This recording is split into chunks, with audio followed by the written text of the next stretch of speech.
모리조를 아시나요? 일본어 단어도 아니고요. 검색하면 프랑스 화가만 나오는 그런 이름인데 사실 알고 보니까 놀라운 이름이더라고요. 자동차 업계에 아주 중요한 인물이기도 하고요. 오늘은 이 인물 이후의 미래는 어떻게 되는지 아주 공격적이고 파격적으로 변한 이 회사에 대한 이야기를 해볼게요. 여러분은 지금 자동차 전문 기자들이 발로 뛴 소식을 전해드리는 오토캐스트를 시청하고 계십니다. 더 많은 소식은 구독 버튼 누르고 시청해 주시기 바랍니다.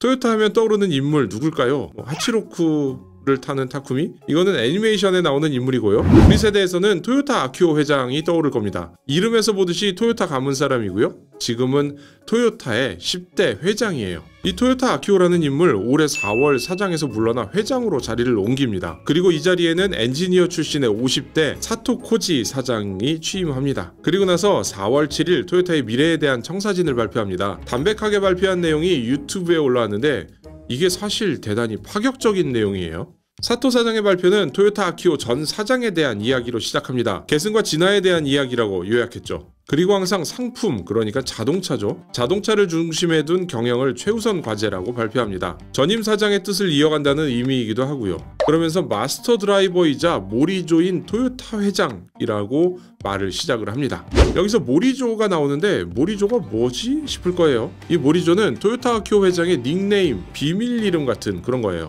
토요타 아키오는 토요타의 미국 법인 부사장을 지냈는데요. 일본으로 돌아오면서 향후 회사의 최종 의사결정권자로서 바른 판단을 하고 싶었다고 합니다. 그래서 자동차를 잘 알기 위해서 테스트 드라이버를 자청했었고요. 결국 사장 겸 수석 테스트 드라이버 역할도 했던 거죠. 그런데 이 토요타 아키오라는 이름으로 테스트 드라이버를 하고 레이스에 참가하고 이러기가 사실 부담스러웠죠. 그래서 사용한 이름이 바로 모리조라는 겁니다. 이 얘기는 나중에 토요타 아키오에 대한 이야기를 다룰 기회가 생기면 자세히 하겠지만 일단 아키오 회장은 자동차의 테스트 드라이버로 활동을 했습니다. 토요타의 신차 개발 과정에서 레이싱 수트를 입은 아키오 사장이 자주 보이던 거, 바로 그게 그런 이유에서였던 거죠. 여기서 포인트는 전 세계 해마다 1000만 대의 자동차를 판매하는 토요타가 테스트 드라이버로 활동하는 CEO에 이어서 세시 엔지니어 출신의 CEO로 세대 교체를 했다는 점입니다. 그리고 자동차를 중심으로 세상을 바꾸려는 발표를 하는 것이고요. 일단 자동차 마니아, 전문가 이런 사람들이 운영하는 회사는 맞는 것 같네요. 토요타의 사토 신임 사장의 4월 7일 발표 이후 전 세계 언론은 토요타의 비전에 대한 소식을 전달합니다. 우리나라도 예외는 아니었고요. 그런데 대부분 전기차 이야기에 할애를 하고 있었어요. 아마 전 세계 자동차 업계의 최대 화두가 전기차이기 때문이겠죠. 하지만 토요타는 이 발표에서 보다 근본적인 자동차와 사람들의 삶에 대한 이야기를 하고 있습니다. 오늘은 그 얘기를 좀 더 전해드릴게요.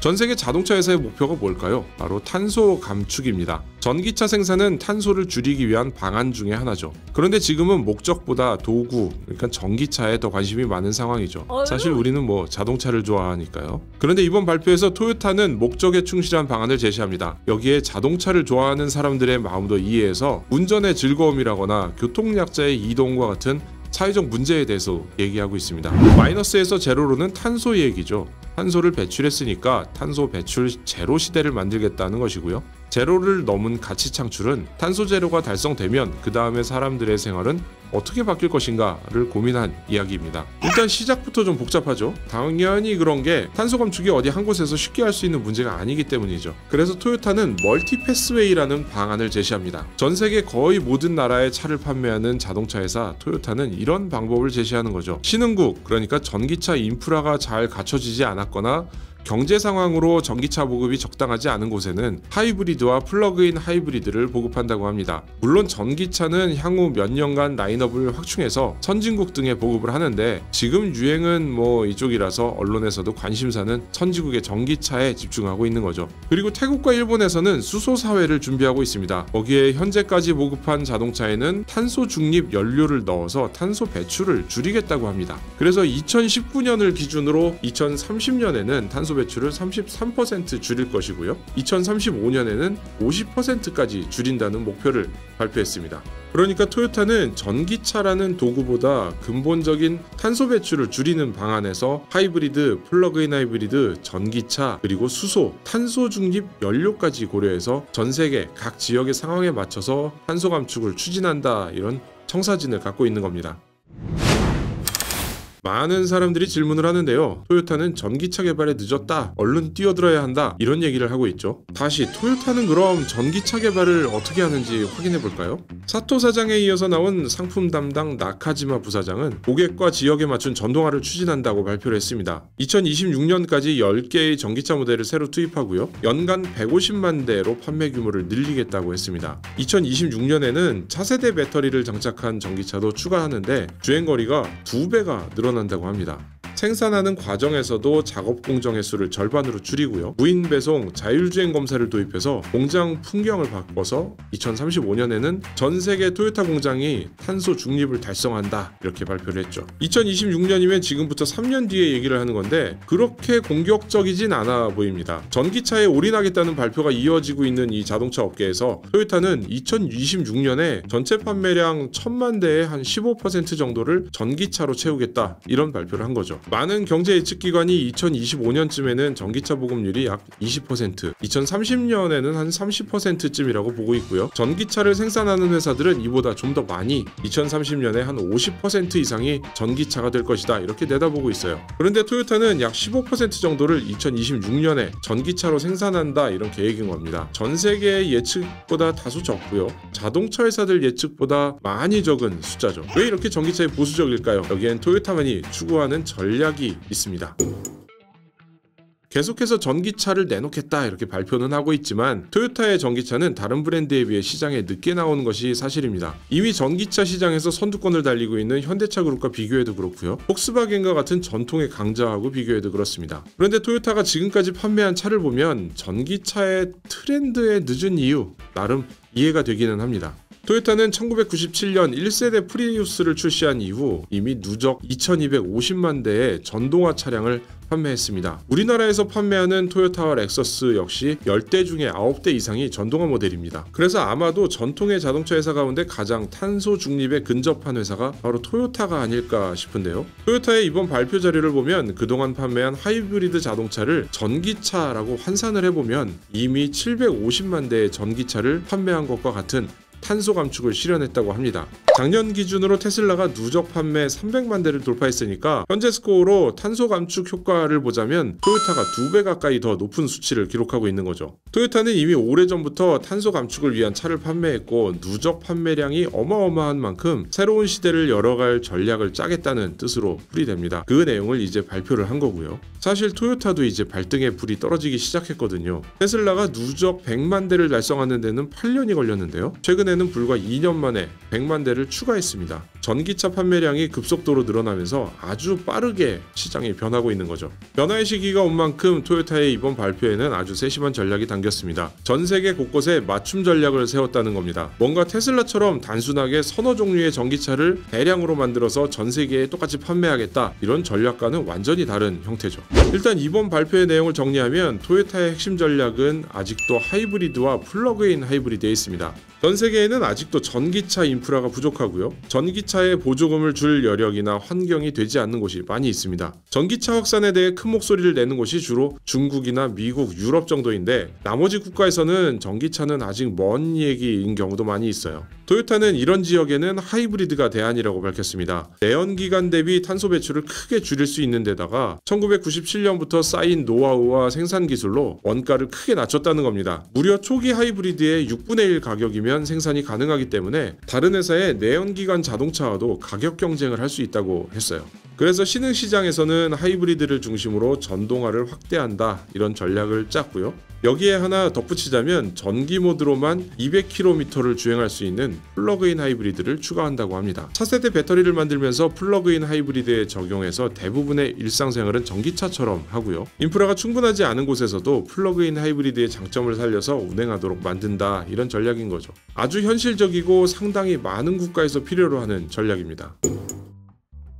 그렇다고 전기차를 개발하지 않겠다, 이런 뜻은 전혀 아닙니다. 전기차에도 상당히 현실적인 방안을 갖고 있어요. 아직까지 전 세계 전기차 시장은 정부의 보조금으로 크게 요동칩니다. 바로 어제도 미국의 전기차 보조금 지급 차종 발표가 있었습니다. 미국에서 생산한 차, 심지어 배터리의 원재료까지 미국과 FTA가 체결된 국가에서 생산해야 보조금을 지급하겠다, 이런 내용을 담은 거였어요. 그래서 현대차 그룹의 차는 모두 보조금 지급 대상에서 탈락했고요. 미국의 브랜드만 거의 들어갔습니다. 어쨌건 이렇게 전기차 시장에서 보조금의 역할이 중요한데요. 토요타는 선진국의 전기차 보조금 경쟁에도 뛰어든다는 겁니다. 미국에서는 2025년에 3열 시트를 갖춘 전기 SUV를 생산하고요. 특히 미국 노스캐롤라이나에서 생산한 배터리를 탑재할 것이라고 합니다. 이건 미국의 전기차 보조금을 받기 위한 전략인 거죠. 또 중국에서는 BG4X와 BG3에 이어서 현지 개발 EV 모델 2종을 추가해서 2024년에 투입합니다. 바로 내년이에요. 반대로 신흥국에서는 전기차 시장이 확대되고 기존 내연기관차 외에 추가로 차를 구입하는 사람을 대상으로 전기차 전략을 짠다고 합니다. 그래서 올해 전기 픽업 트럭의 현지 생산을 시작하고요. 소형 전기차를 투입합니다. 주력 차종은 하이브리드로 구성을 하고요. 여기까지 살펴보면 전 세계 자동차 시장을 대상으로 아주 현실적인 플랜을 짜고 있는 건데요. 자동차를 중심으로 한 얘기였는데 이번 발표의 절반 이상은 또 다른 얘기를 하고 있습니다. 2019년 미국 라스베가스에서 열린 CES에서 토요타 아키오 사장은 이런 프로젝트를 발표합니다. 후지산 인근에 있는 토요타 옛 공장 부지에 우분시티라는 도시를 건설하는데요. 여기에 들어가서 생활할 사람들을 추첨을 통해 뽑았습니다. 도시도 이미 건설을 시작해서요. 지금은 열심히 공사를 하고 있다고 합니다. 약간 노아의 방주 같은 느낌도 들긴 하는데 자동차 회사 토요타가 왜 이런 도시를 건설할까요? 정답은 이제 자동차는 사람들의 삶을 연결하는 수단이 됐다는 겁니다. 그래서 자동차 회사가 상품 말고도 사람이 살 수 있도록 환경을 구성하는 인프라 산업에도 참여하겠다는 거죠. 그리고 그 산업의 아주 작은 테스트 공간이 바로 후지산 아래 짓고 있는 우분시티라는 겁니다. 다시 돌아와서 지난 4월 7일 사토 사장은 이런 발표를 했습니다. 모빌리티 1.0부터 2.0, 3.0까지 세 개의 전략을 통해서 자동차라는 상품을 바탕으로 미래를 바꾸어 나가겠다. 이러면서 청사진을 보여준 겁니다.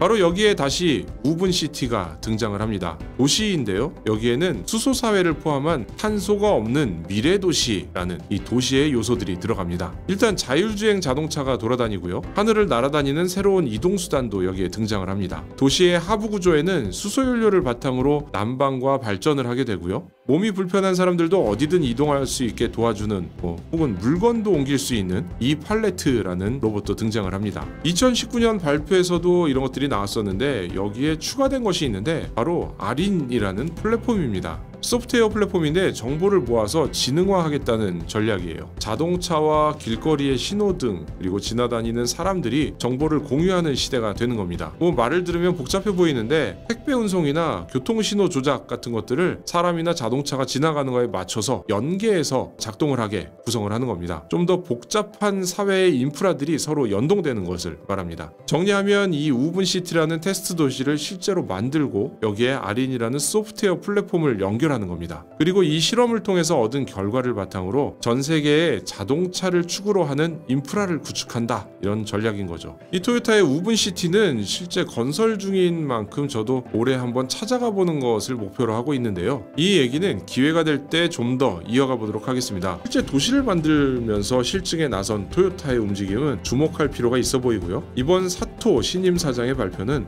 그래서 어느 때보다 중요해 보입니다. 이런 게 보통 말하는 큰 그림 이런 거 아닐까요? 지금까지 오토캐스트 이다일입니다.